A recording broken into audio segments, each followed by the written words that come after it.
February 17, 1967. Federal Judge Harrison Whitmore had 30 years on the bench and presidential ambitions. Muhammad Ali stood before him, a draft dodger who'd embarrassed America. Harrison planned to make an example of him. The courtroom was packed. Cameras rolled. Harrison leaned forward and delivered what he thought would be the defining moment of his career, a racially charged lecture designed to put Ali in his place. Ali listened, smiled, then spoke 10 words that would haunt Harrison for the next 57 years. The gallery erupted. The press went wild. Within 6 months, Harrison's judicial career was over, his presidential dreams buried. But that wasn't the worst part. The worst part was that Ali was right about everything. About the war, about justice, about the price of standing up when everyone else sits down. Before we jump back in, tell us where you're tuning in from, and if this story touches you, make sure you're subscribed because tomorrow I've saved something extra special for you. Charleston, South Carolina, present day. The crystal tumbler trembled in Harrison Whitmore's liver-spotted hand as the ice clinked against the glass. 57 years. 57 goddamn years. And he could still hear those 10 words echoing through his skull like a death knell. Your Honor, hatred never made anyone stronger than love.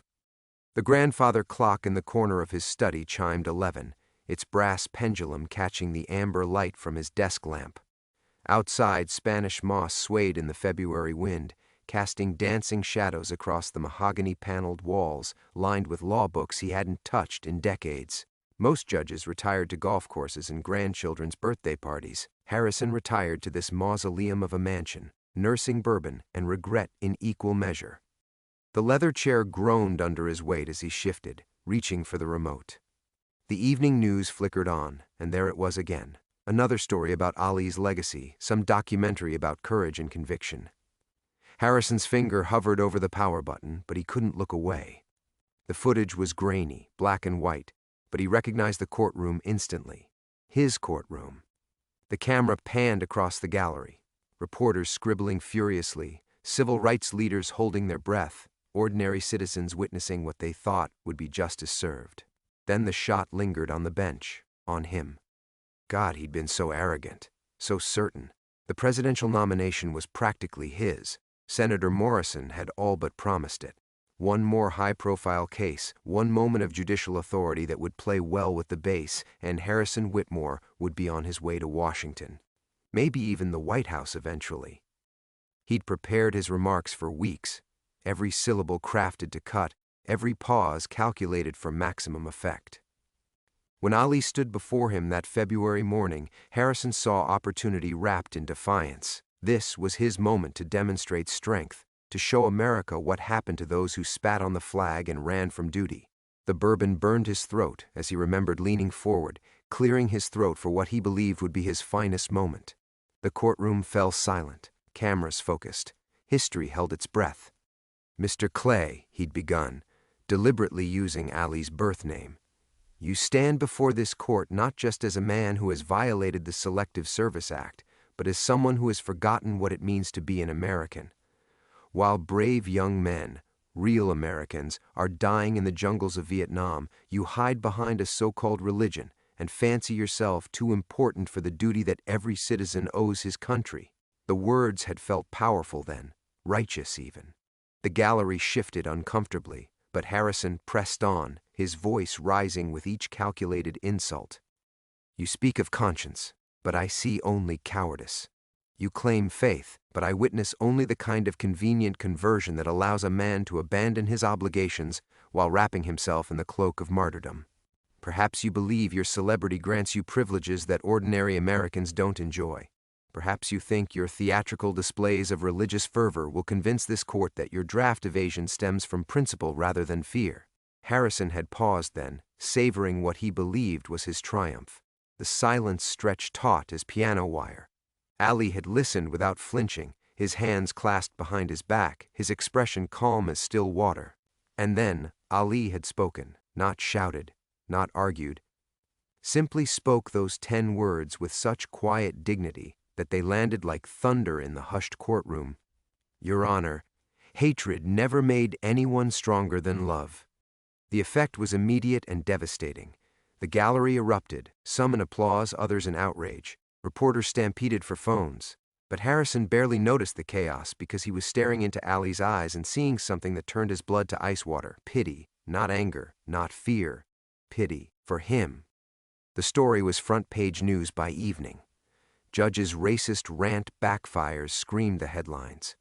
Editorial writers savaged him. Civil rights leaders called for his removal. Even his political allies began distancing themselves overnight. Senator Morrison's calls stopped returning his messages within the week. But the final blow came in the mail 6 months later. A single photograph with no return address. It showed Harrison's own son, Michael, in his Marine dress uniform, smiling beside a group of Vietnamese children. On the back, someone had written in Michael's familiar scrawl, "Dad, I'm fighting for their freedom too. Hope you understand someday. Love, Mike." Michael had died 3 weeks before that photograph reached Charleston, 3 weeks before Harrison learned his boy had questioned the war in his final letters home, 3 weeks before Harrison discovered that his son had more in common with Muhammad Ali than with the father who'd sent him to die for a cause the judge privately doubted but publicly championed. Now, alone in his study, with only shadows for company, Harrison understood the cosmic cruelty of it all. He'd tried to destroy Ali for refusing to fight an unjust war while his own son died fighting that same war. A young man whose conscience had been overruled by duty and a father's expectations. The ice had long since melted in his glass, leaving only warm bourbon and the taste of a lifetime's worth of bitter pills. Harrison set the glass down with trembling fingers and pressed his palms against his temples where the headache always lived now, a dull, persistent reminder that some pain never fades, only settles deeper into bone and sinew. The house creaked around him like an old ship, 3 stories of Georgian colonial grandeur that had once hosted Charleston's elite for garden parties and political fundraisers. Now it stood mostly empty, a monument to a life that had collapsed in slow motion. The photograph lay face down on his desk where he'd thrown it hours ago, but he could still see Michael's smile burned into the mahogany grain.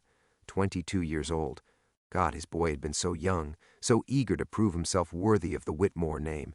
Harrison had practically pushed him into that recruiter's office, wrapped duty and honor around his son's shoulders like a lead blanket. "I'm fighting for their freedom too." The words mocked him from beyond the grave.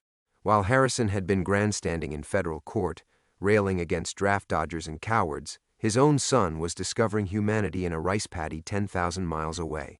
Michael had found his conscience in Vietnam. Harrison had lost his in a Charleston courtroom. The floorboards overhead groaned as Dolores moved through her nightly routine, checking windows, turning down beds that no one slept in except Harrison himself. She'd been with the family for 43 years. Arriving as a young woman to help with baby Michael, staying through Catherine's cancer, remaining even after the funeral when Harrison stopped speaking to most of the world.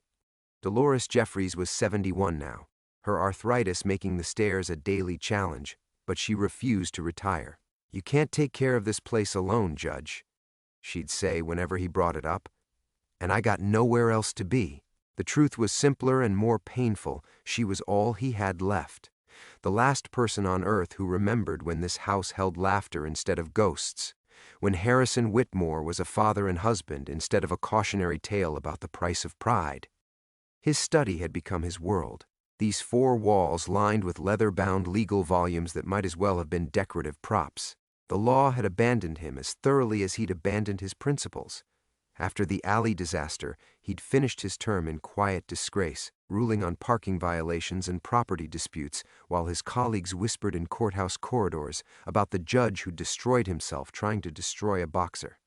The grandfather clock chimed again, marking another hour in the endless procession of identical days. Harrison's routine had calcified over the decades. Morning coffee with the newspaper, which he read with the grim determination of a man picking at scabs. Afternoon bourbon in measured doses, evening pills that promised sleep but delivered only restless half-consciousness, filled with the sound of helicopter rotors and courtroom murmurs. Outside, Charleston carried on without him. The city had changed, evolved, embraced its complex history in ways that made Harrison feel like a relic from a darker age. Tourism buses rolled past his iron gates daily, guides pointing out the mansion's historical significance while carefully omitting its owner's infamy. Young couples jogged the tree-lined streets where Harrison once walked with Catherine, planning futures that included Supreme Court nominations and grandchildren who would carry the Whitmore legacy forward. He'd had it all mapped out, every step calculated with the precision that had made him the youngest federal judge in South Carolina history. The Ali case was supposed to be his springboard to higher office, a demonstration of judicial authority that would catch Washington's attention. Instead, it became his epitaph. The telephone on his desk hadn't rung in 3 days. His address book, leather-bound and embossed with his initials, contained mostly names followed by obituary dates. The few remaining acquaintances from his judicial days had stopped reaching out years ago, their Christmas cards growing sporadic, then polite, then absent entirely. Even his neighbors maintained a careful distance, offering respectful nods when they encountered him at the mailbox but never lingering for conversation. Harrison understood their discomfort. He'd become what people preferred to ignore, a reminder that respectable men could harbor ugly truths, that positions of authority attracted those who confused power with righteousness. Looking at him meant confronting questions about their own capacity for moral failure, and Charleston society had never been comfortable with uncomfortable questions. The bourbon bottle caught the lamplight, amber liquid casting golden shadows across the desk where Michael's final photograph lay hidden. Tomorrow would bring another identical day: coffee, newspaper, bourbon, regret. The routine that kept him breathing but never quite living. Somewhere in the house, a door closed softly. Dolores heading to her room above the kitchen, the only part of the mansion that still felt inhabited. She would rise before dawn to prepare breakfast he barely touched, maintaining the fiction that Harrison Whitmore was still a man worth caring for, rather than a ghost haunting his own life. The ice in his glass had melted completely now, diluting the bourbon to the color of old tears. The telephone's shrill ring shattered the silence like a gunshot, causing Harrison to jolt so violently that the watered-down bourbon sloshed across his desk. His heart hammered against his ribs as he stared at the black rotary phone, a relic from his judicial days that he'd never bothered to replace. 3 rings, 4, 5. Nobody called at this hour. Nobody called at any hour. With trembling fingers, he lifted the heavy receiver. "Hello? Grandfather?" The word hit him like a physical blow. 23 years. 23 goddamn years since he'd heard that voice, though it was deeper now, more confident. Sarah. Michael's daughter. The granddaughter he'd driven away with his bitterness and bourbon-soaked rage after Catherine's funeral. "Sarah?" His voice cracked like a teenage boy's. "Yes, it's me." A pause stretched between Charleston and wherever she was calling from. California. Last he'd heard, though that information was decades old. I know this is unexpected." Unexpected. The word almost made him laugh. She'd been 7 when Michael died, 12 when Catherine succumbed to cancer, and 17 when she'd finally had enough of his drunken tirades about duty and sacrifice. She'd stood in this very study, her young face flushed with tears and fury, and told him she was going to live with her mother's sister in San Diego. "I don't want to become like you," she'd said, the words cutting deeper than any judicial rebuke. "Angry and alone and blaming everyone else for the choices you made." He'd let her go, told himself it was for the best, that she deserved better than a broken-down judge who saw Michael's ghost in every corner of the house. But the truth was simpler and more shameful. She reminded him too much of his son, carried too much of Michael's gentle spirit, and Harrison couldn't bear being confronted with what he'd lost. "How did you—" He cleared his throat, struggling for composure. "How did you get this number?" Dolores, of course. The housekeeper had always adored Sarah, had probably been heartbroken when the girl disappeared from their lives. "She gave it to me last month when I reached out." Last month. Sarah had been planning this call for weeks while he'd been marinating in his usual routine of regret and bourbon. The thought made his stomach churn. "I'm calling because I want to see you." Her words came faster now, as if she was afraid he'd hang up. "I'm working on a documentary project about justice and redemption, about how people change over time, and I'd like to interview you." The bourbon turned to acid in his mouth. "Interview me about what?" Your career, your experiences, what you've learned. Another pause. About the Ali case. The grandfather clock's ticking suddenly seemed deafening. Harrison closed his eyes, but that only made the memories more vivid. The packed courtroom, the camera flashes, Ali's calm dignity in the face of his judicial cruelty. His own granddaughter wanted to document his greatest shame, turn his lowest moment into content for public consumption. Sarah, I don't think... I'm already in Charleston, grandfather. The words stopped his breath. She was here, in his city, breathing the same humid air that had witnessed his downfall. The equilibrium he'd maintained for decades, the careful balance of isolation and routine that kept him functioning, suddenly tilted off its axis. You're here? Now? At the Francis Marion Hotel on King Street. I arrived this morning with my crew. Her voice softened slightly. We could meet somewhere public if that's more comfortable. A restaurant maybe, or... No. The word came out sharper than intended. The thought of sitting in some crowded restaurant, of former colleagues or neighbors witnessing his reunion with the granddaughter he'd abandoned. It was unbearable. If we're going to do this thing, we do it here. Silence stretched between them, and Harrison wondered if he'd scared her off again. Then, thank you. Would tomorrow afternoon work? Around 2 o'clock? Tomorrow. 12 hours from now, the life he'd constructed from bourbon and isolation would be invaded by cameras and questions and the living, breathing reminder of everyone he'd failed to protect. The routine that had sustained him for half a century was about to be shattered by the one person who had every right to hate him as much as he hated himself. Fine, he managed. 2 o'clock.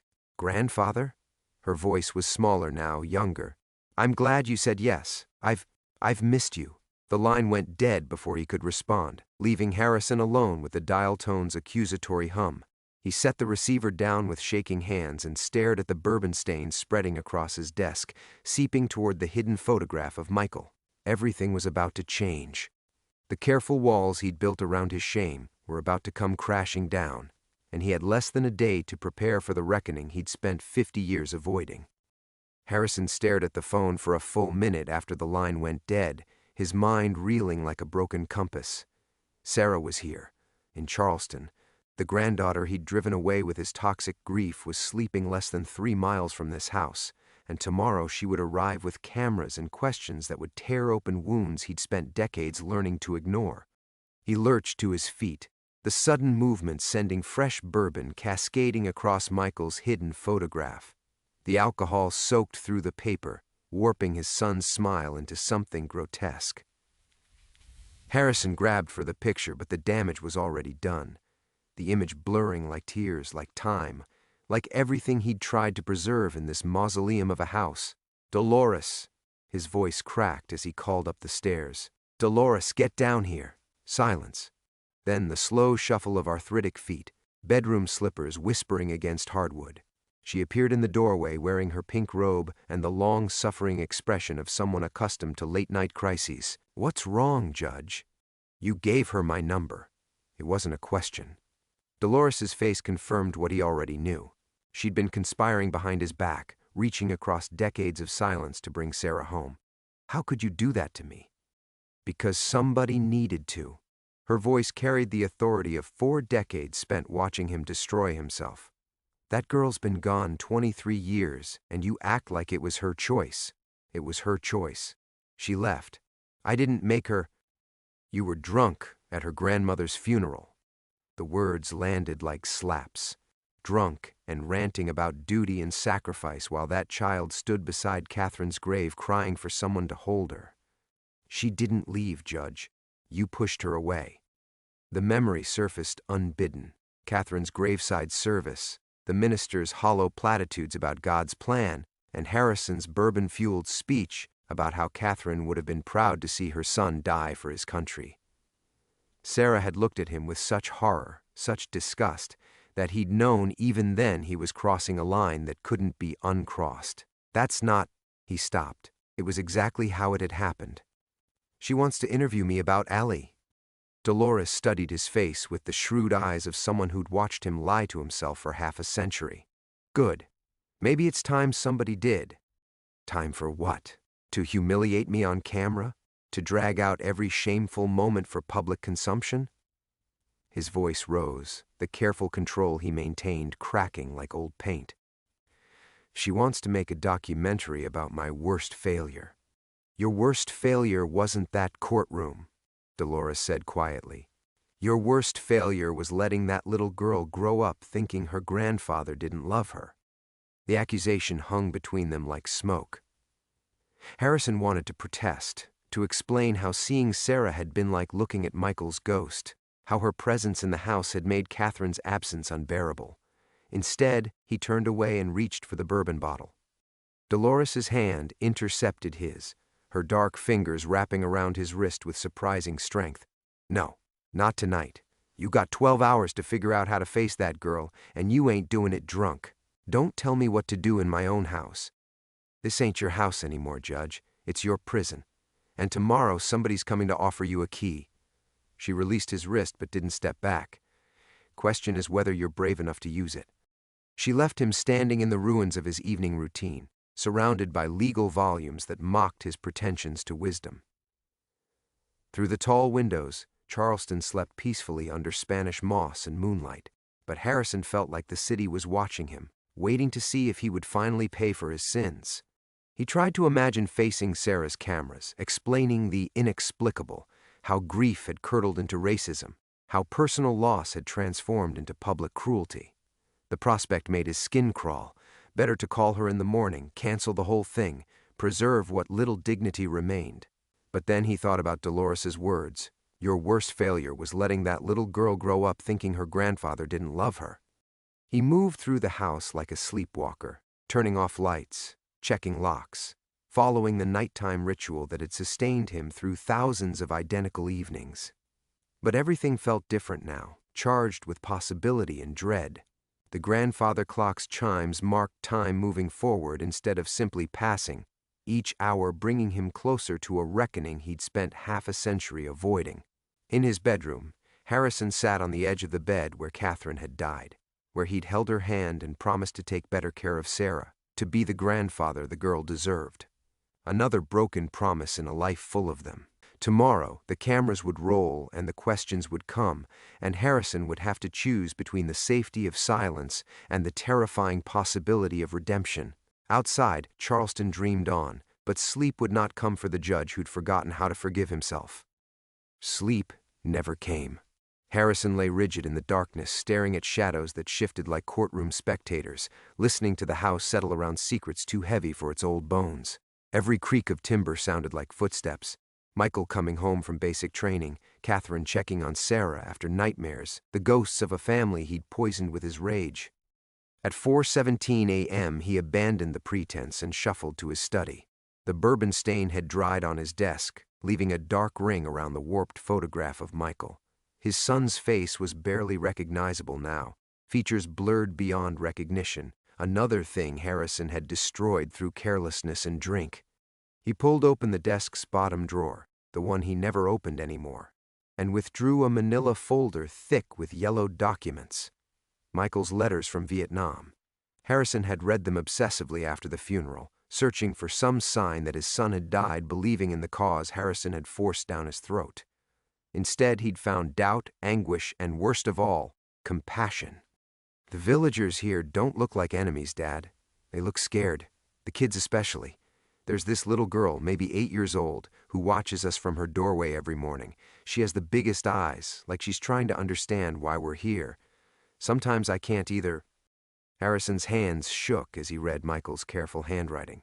His son had been questioning the war even as Harrison was condemning Ali for doing the same thing. While Michael was writing about scared children in Vietnamese villages, Harrison was grandstanding about patriotic duty in federal court.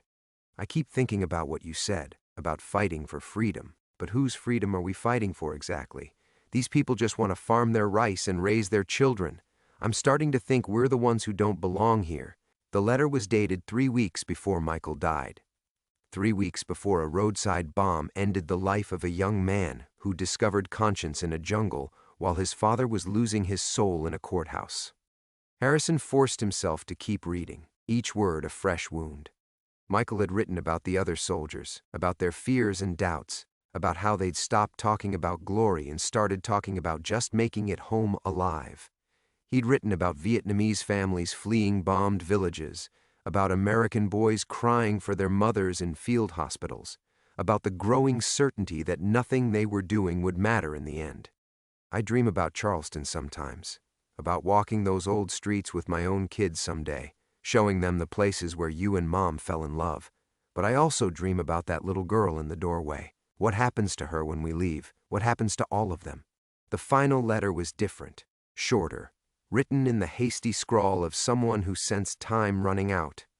Dad, if something happens to me, I need you to know that I understand why you wanted me to serve. You believe in justice, in standing up for what's right, but I've learned something over here. Justice isn't about forcing people to think like us. It's about protecting their right to think for themselves. That boxer you're always ranting about, Ali, maybe he's got the right idea. Maybe real courage is saying no when everyone else is saying yes. Harrison had never replied to that letter. By the time it reached Charleston, Michael was already dead, and Harrison was too consumed with grief and guilt to process what his son was trying to tell him. Instead, he'd channeled all that anguish into rage against draft dodgers and protesters, using his judicial authority to punish anyone who dared question the war that claimed his boy. The Ali case had been his masterpiece of displaced fury.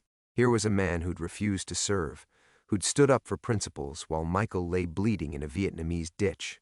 Harrison had seen Ali's calm dignity as mockery, his religious convictions as cowardice, his refusal to fight as a personal insult to Michael's sacrifice.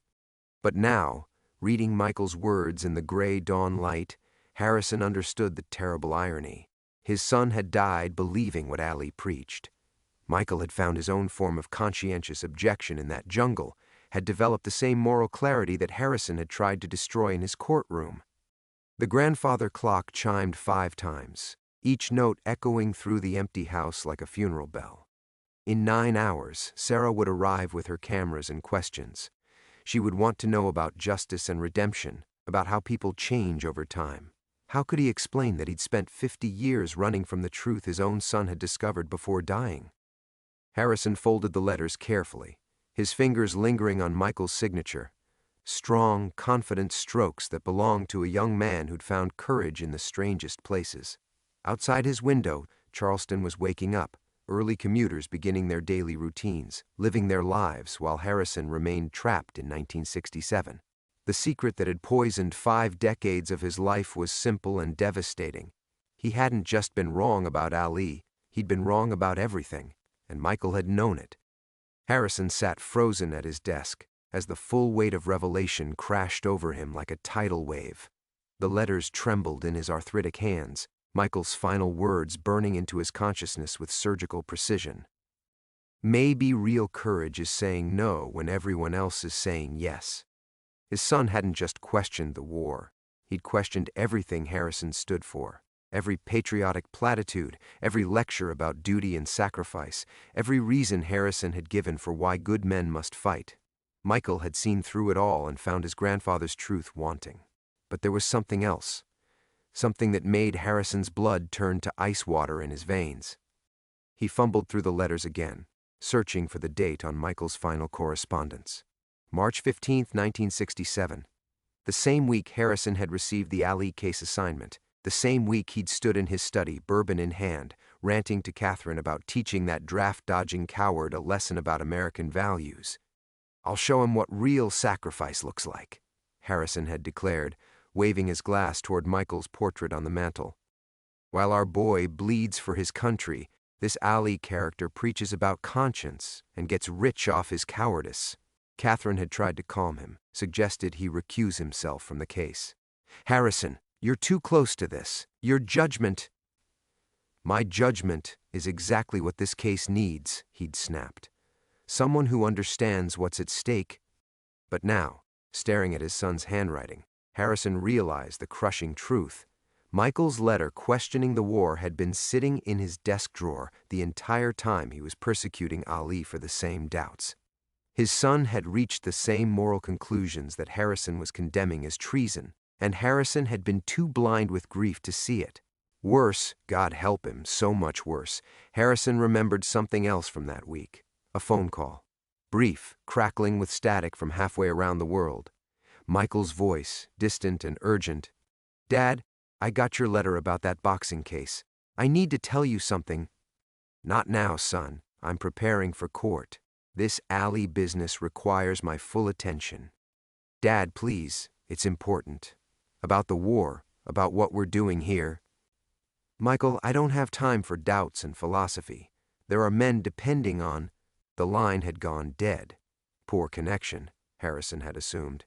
He'd promised himself he'd call back after the trial, after he'd made his point about duty and sacrifice, after he'd shown the world what real American values looked like. Michael died 2 days later. Harrison's hands began to shake violently. That phone call, his son's final attempt to share the moral awakening that would have changed everything. Michael had been trying to tell him about the little girl in the doorway, about justice meaning the right to think differently, about real courage requiring the strength to say no. And Harrison had hung up on him, chosen his judicial ego over his son's voice, prioritized his chance to humiliate Ali over his last conversation with Michael. The letter slipped from his fingers, fluttering to the floor like a dying bird.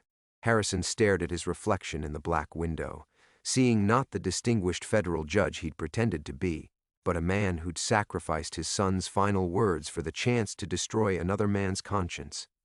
In the courtroom, when Ali had looked at him with those calm, knowing eyes and said, "Judge, I got nothing against them Viet Cong. No Vietnamese ever called me nigger," Harrison had exploded not because the words were treasonous, but because they echoed his dead son's doubts.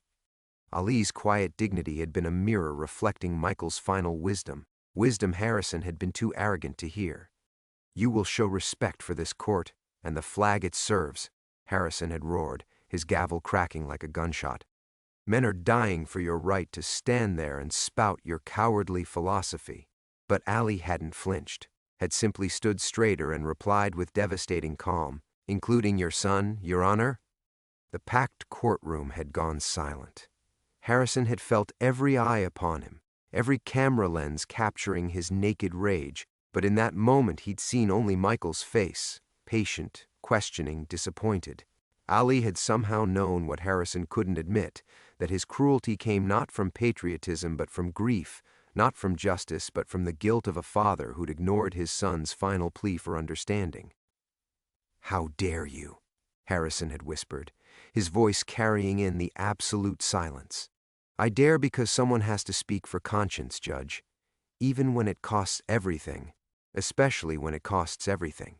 That's what Michael had been trying to tell him. That's what Harrison had refused to hear. That's what had died in a Vietnamese jungle while Harrison played God in a Charleston courtroom. The grandfather clock struck 6, but time had become meaningless. In 8 hours, Sarah would arrive expecting to interview her grandfather about justice and redemption. Instead, she would find a man finally confronting the magnitude of his failures, not just as a judge, but as a father who'd chosen pride over his son's dying words. Harrison pushed himself up from the desk. Michael's letters scattered like autumn leaves around his feet. The house felt smaller suddenly, as if the walls were closing in with the weight of decades-old guilt. His legs trembled beneath him, not from age, but from the seismic shift of a worldview crumbling after 50 years of careful construction. He had to move, had to do something with his hands or risk clawing at his own skin. The study suffocated him with its leather-bound lies, its false monuments to a wisdom he'd never possessed. Harrison stumbled into the hallway, past Catherine's portrait, past the grandfather clock that had marked every moment of his cowardice, toward the room he hadn't entered since Sarah left. Michael's bedroom, preserved like a shrine to the son Harrison had failed twice, once in life, once in death. The door handle felt cold against his palm, resistant, as if the room itself didn't want him there. But Harrison forced it open and stepped into 23 years of accumulated dust and regret.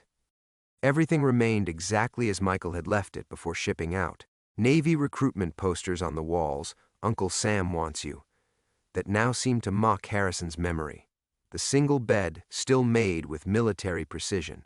The desk where Michael had written his college applications, dreaming of becoming a teacher before Harrison convinced him that real men served their country first. On the nightstand sat a photograph Harrison had forgotten. Michael at 18, arm around a girl with dark skin and bright eyes. Harrison had disapproved of the relationship, made subtle comments about appropriate associations until Michael stopped bringing her around.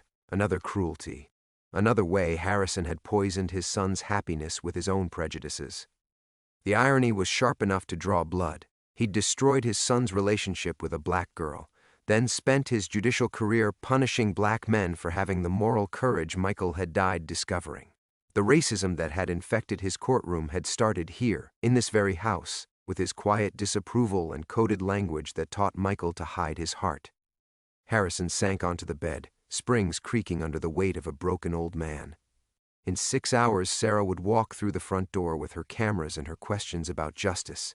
What could he possibly tell her? That justice was whatever the man in the black robe decided it should be. That redemption was just another word for the lies people told themselves to sleep at night? His phone buzzed. A text message from an unknown number. "Granddad, it's Sarah. Plane landed early. We'll be there in 2 hours instead of 8. Hope that's okay. Can't wait to see you." 2 hours. The timeline had just collapsed, and Harrison felt like a condemned man learning his execution had been moved up. His hands shook as he typed back, "Fine, I'll be here." Of course he'd be here. Where else could he go? He was 74 years old, trapped in a house full of ghosts, carrying secrets that had curdled into cancer over 5 decades. But maybe that's exactly what Sarah needed to document. Not the sanitized version of justice and redemption she was expecting, but the raw truth about how good men became monsters through 1,000 small compromises. He stood slowly, bones protesting, and walked to Michael's desk. In the top drawer, beneath old homework assignments and love letters, he found what he was looking for: Michael's journal from senior year. Harrison had never read it, had respected his son's privacy even while destroying everything else about their relationship. Now he opened it to a random page and saw his own name.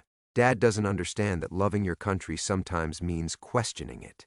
He thinks patriotism is blind obedience, but I think it's holding America accountable to its promises. Maybe someday I'll be brave enough to tell him that."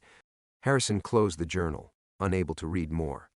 Michael had been everything Harrison pretended to be: thoughtful, principled, brave enough to question authority even when it cost him, and Harrison had crushed that spirit, had sent his son to die for a war they both knew was wrong, because admitting doubt would have meant admitting he'd built his entire identity on lies. The grandfather clock chimed 7:30. In 90 minutes, Sarah would walk into this mausoleum expecting to find her grandfather ready to discuss justice and redemption for her cameras. Instead, she'd find a man finally prepared to confess that he'd sacrificed his son's conscience for his own career, that he'd spent 50 years punishing other people's children for having the courage his own son had died trying to find.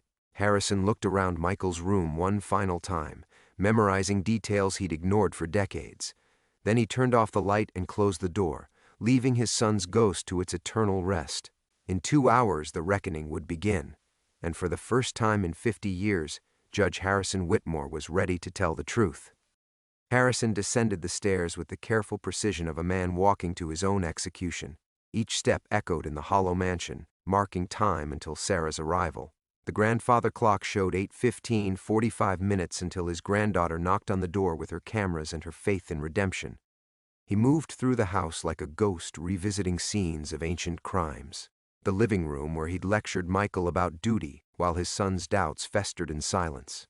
The dining room where Catherine had begged him to recuse himself from the Ali case, sensing disaster in his rage-clouded judgment. The kitchen where he'd celebrated his appointment to federal court, drunk on power he'd never deserved. At 9 o'clock sharp, car doors slammed in the driveway. Harrison positioned himself in his study. Michael's letters spread across the desk like evidence in a trial that had taken 50 years to convene. Through the window, he watched Sarah emerge from a rental car, taller than he remembered, carrying herself with the quiet confidence that reminded him painfully of Michael. Behind her came a small crew, a cameraman, a sound engineer, a young woman with a clipboard who must be the director. The doorbell rang with the finality of a judge's gavel. Harrison opened the door to find Sarah studying his face with eyes that belonged to her father, searching, intelligent, unforgiving of lies. She'd inherited Michael's ability to see through pretense, and Harrison felt exposed under her gaze. Granddad. Her voice carried no warmth, only professional courtesy. Thank you for agreeing to this, Sarah. He stepped aside to let them enter. You look like your father. Something flickered in her expression. Pain, perhaps, or recognition of the calculated cruelty in his observation. She'd never known Michael, had grown up with only stories and photographs while Harrison locked himself away with his guilt. The crew moved efficiently through his home, setting up equipment in the study without asking permission. Light stands transformed his sanctuary into something clinical and exposed. The camera lens stared at him like an unblinking eye, waiting to capture whatever truth he might finally surrender. We'll start with some basic questions about your judicial philosophy, Sarah said, settling into the chair across from his desk. She wore a simple black dress that made her look older, more severe.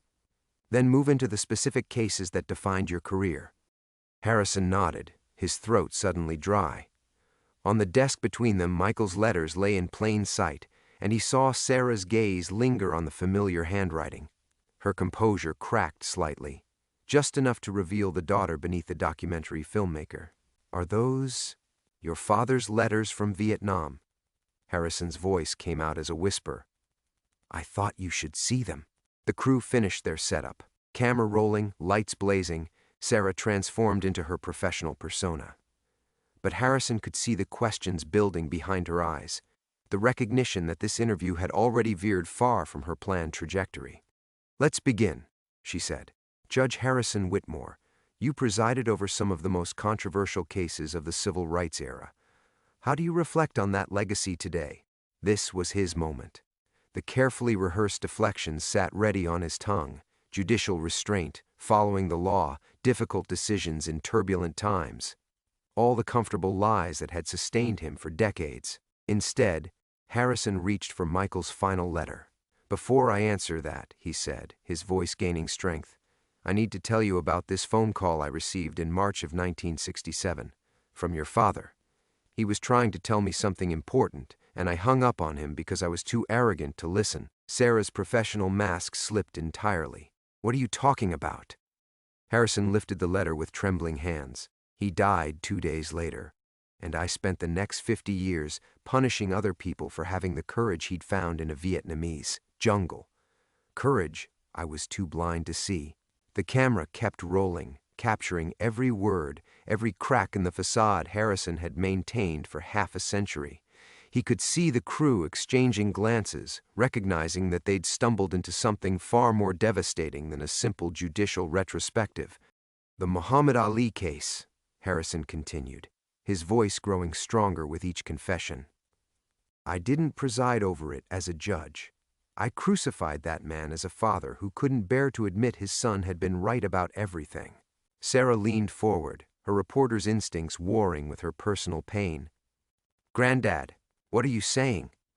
Harrison looked directly into the camera, then back at his granddaughter. I'm saying that justice and redemption aren't abstract concepts, Sarah. They're debts that come due. And mine is 50 years overdue. He began to read Michael's final letter aloud, his voice carrying across the room like a confession that could no longer be contained. Outside, Charleston morning light streamed through the windows, illuminating the reckoning Harrison had spent a lifetime avoiding. The truth, once released, could never be recalled. Harrison's voice cracked as he read the final lines of Michael's letter, the words hanging in the air like incense in an empty cathedral. When he finished, the study fell into profound silence. Even the camera's mechanical hum seemed muted by the weight of revelation. Sarah sat motionless, tears streaming down her face as she processed the magnitude of what she'd just witnessed. This wasn't the documentary she'd planned to make. This was something rawer, more devastating, a public dismantling of a man's entire life philosophy, broadcast in real time to a granddaughter who'd never known her father but was finally meeting him through his letters. He was 23, Harrison whispered, setting the letter down with infinite care. Same age you are now. And he understood more about justice and courage than I learned in 70 years on this earth. The crew remained frozen, recognizing they'd captured something unrehearsable, unrepeatable. The young director gestured subtly to keep rolling, understanding that documentary gold was unfolding before their eyes. Sarah wiped her face with the back of her hand, her professional composure completely abandoned. Why didn't you ever tell me? About the phone call, about what he was trying to say? Because admitting your father died trying to save my soul would have meant admitting I'd sold it in the first place. Harrison's hands lay flat on the desk, no longer trembling. The confession had steadied him somehow, as if speaking truth aloud had returned some essential balance to his bones. I spent 50 years convinced I was protecting his memory. Instead, I was burying everything he died believing. What about Ali? What really happened in that courtroom? Harrison closed his eyes, remembering. He stood there with more dignity than I'd shown in my entire career. When I tried to humiliate him, he just looked at me with those calm eyes and said, "Judge, I got nothing against them Viet Cong. No Vietnamese ever called me nigger." And I exploded, not because his words were treasonous, but because they echoed every doubt Michael had died carrying. He opened his eyes, meeting Sarah's gaze directly. Ali saw through me completely. Knew my rage came from grief, not justice. When I screamed about men dying for his right to speak, he asked about my son, asked it so quietly the whole courtroom heard. That's when I understood. He wasn't just defending his own conscience. He was defending Michael's too. What did you say? Nothing coherent.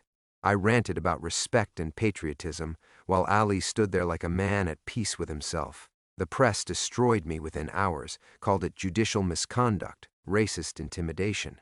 My career ended that day, but it took me 50 years to understand why I deserved it. Sarah leaned back in her chair, processing the scope of the revelation. The documentary was supposed to be about justice and redemption in America. Maybe it still is. Harrison gestured toward the camera. Maybe redemption looks like a bitter old man finally admitting his son was the hero, not him. Maybe justice is a granddaughter learning her father's story from the man who spent decades denying it. The afternoon light had shifted, casting longer shadows across the study. Harrison noticed how the illumination fell across Michael's letters, highlighting words and phrases that seemed to glow with their own integrity. For the first time in decades, his son's presence felt like comfort rather than accusation.